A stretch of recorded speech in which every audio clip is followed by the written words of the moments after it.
first question is the interest rate on pay later credit higher than that on the conventional credit card? We will still talk about pay later versus credit card. Mr. Akshay.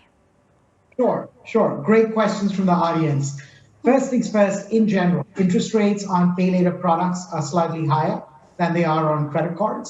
Credit cards in Indonesia are required to cap the interest rate that they charge at 2.25% per month. Pay later methods are generally offered by multi-finance companies, so the interest rate ends up being a little bit higher, simply because the cost of funds that we get from banks, etc., are at a higher interest rate than what a bank would have on its own credit card. Now, the interest rates that pay later methods charge vary quite a bit, right? They vary from as low as 2.6%, which is what we charge, right, all the way to 4 or 5%, right, per month. The majority of pay later players in the market are offering somewhere in the region of 2.9 to 3.5% per month, which is significantly higher than what a credit card does. In our case, and since this question came up, right, I mean, the facts are the facts. I mean, we are, as far as we understand, we always thought we're one of the lowest, but in fact, we just put out a recent study in partnership with Daily Social, which is a research house, and based on their data point, I mean, we are the cheapest pay later product in the market at 2.6% per month. So it's still a little bit higher than a credit card, but it's the cheapest compared to the others.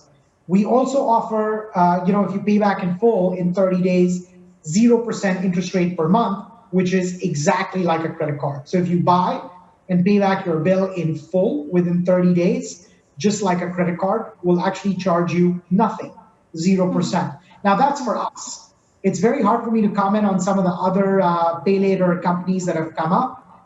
We believe that they are offering slightly higher or much higher interest rates, but we believe that we are very competitive with credit cards. Okay, so there are some pointers of pay later if we talk about the pay later versus credit card. And the second question is still related to the first question, Mr. Akshay. What are the penalties for the pay later consumer when having a bad credit or non-performing loan? Sure. So pay later companies, and again, I mean, this is a very general question. I'm quite happy to comment on some of the overall sort of trends that we actually see, right? And then comment on our own.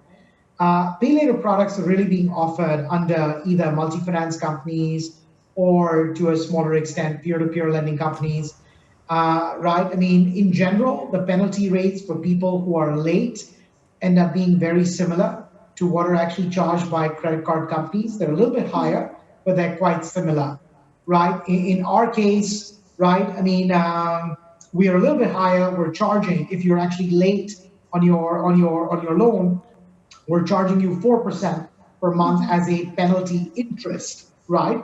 Now, the reason for that is very simple. We want people to pay on time. By charging a lower interest rate on your on-time loan versus your late loan, what we really want to do is prevent a phenomenon or a development where people actually end up delaying their loan payments, and then end up having bad credit. So our goal is to charge a very low interest rate for on-time payments so that more and more people are actually motivated to pay on time. When we look at just a little expansion of this question, when we look at essentially our own user trends, we're essentially seeing user behaviors very similar to credit cards in this country, where 80 to 85% of all of our customers are actually paying on time. So in general, they're really not being affected or impacted by any kind of late fees or late interest. So my guidance to the person who asked this question is that whichever pay later product you sign up for, I think you should take a close look at not just the interest rates, but also the late fees and late interest. Some companies charge very high, and I think that you should make your own decision about who you want to sign up with.